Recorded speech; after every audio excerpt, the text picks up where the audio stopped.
19, the D-Day of Operation Crossroads, the atomic bomb supervised by Vice Admiral Blandy at Bikini Atoll in mid-Pacific. Crews leave the target ships in Bikini Lagoon, many for the last time. The B-29 Dave's Dream takes off from Kwajalein to deliver the bomb, equal to 50,000 tons of TNT, while an electric metronome counts the final seconds.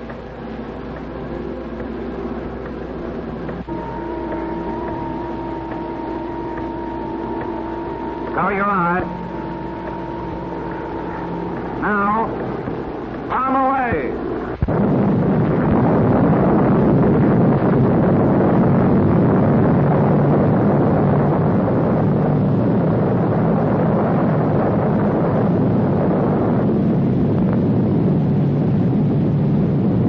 A deadly radioactive cloud rises over 7 miles. Cloud ships are tangled wrecks. The battleship Nevada is towed into position for the second test, Test Baker.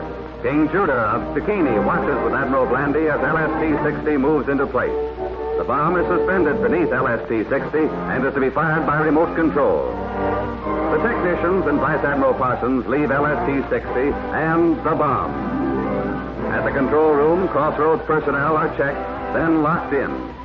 Dr. Holloway, Los Alamos director, readies the firing circuit. 30 seconds before H hour.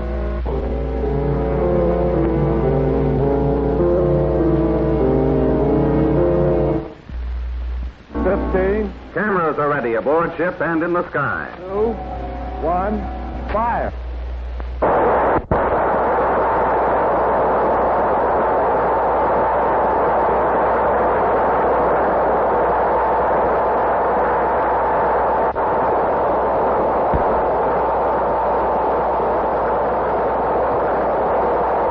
Plutonium, half the weight of a dime, caused this.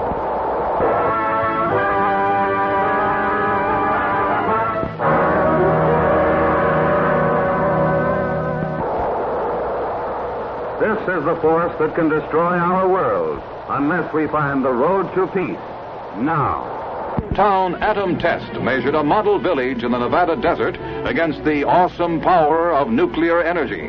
Buildings of various materials went up. $1 million worth of equipment was installed, including lifelike mannequins, and tons of food to measure the contamination caused by radiation. The big dolls were Survival Town's sole inhabitants.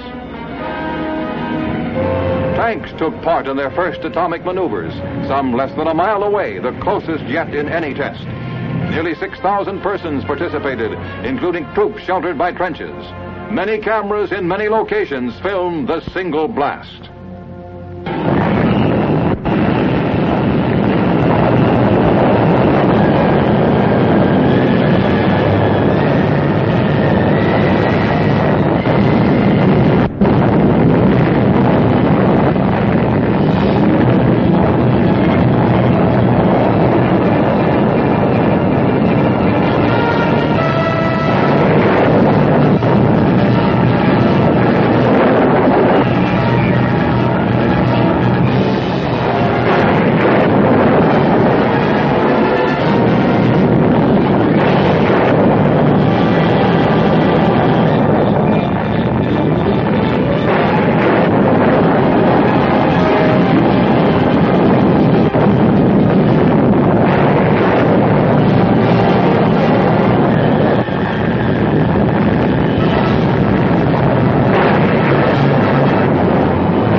Wreckage in the desert held vital information on how to survive an enemy attack.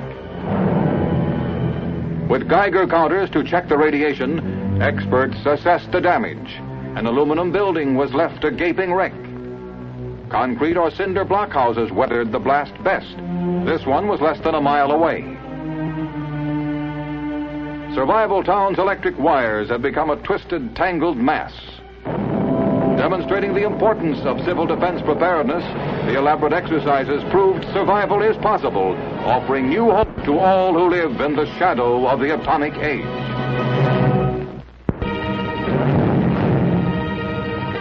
On the sandy wastes at Yucca Flat, Nevada, a new series of atomic explosions are set off. Tanks are among the obsolete pieces of Army equipment being tested in the exercises called Operation Teapot. More than 9,000 servicemen have been assembled at the proving grounds, ready to take their places in forward trenches. In a grim new age of warfare, today's fighting men must be taught survival on an atomic battlefield. While the troops take cover, the Army's giant new 100-inch camera is pointed toward the blast tower. Men tensely eye the control booth as the seconds tick off.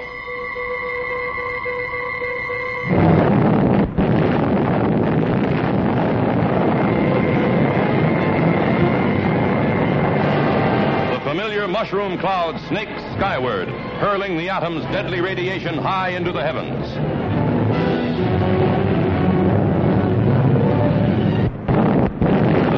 And shock waves roll over the men huddled in the trenches. Never before have had such a close-up view.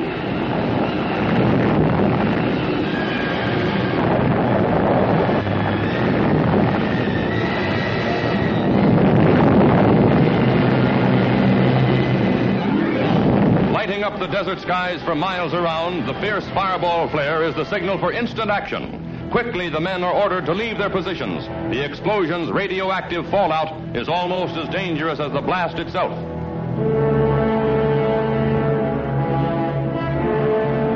In the vitally important precaution of dusting each other off, the lowly broom becomes an item of military significance. Next, Geiger counters are used to check the troops for signs of radioactivity. Marching out of the shadow of the awesome fighting men, symbolizing America's determination to keep strong in a restless world.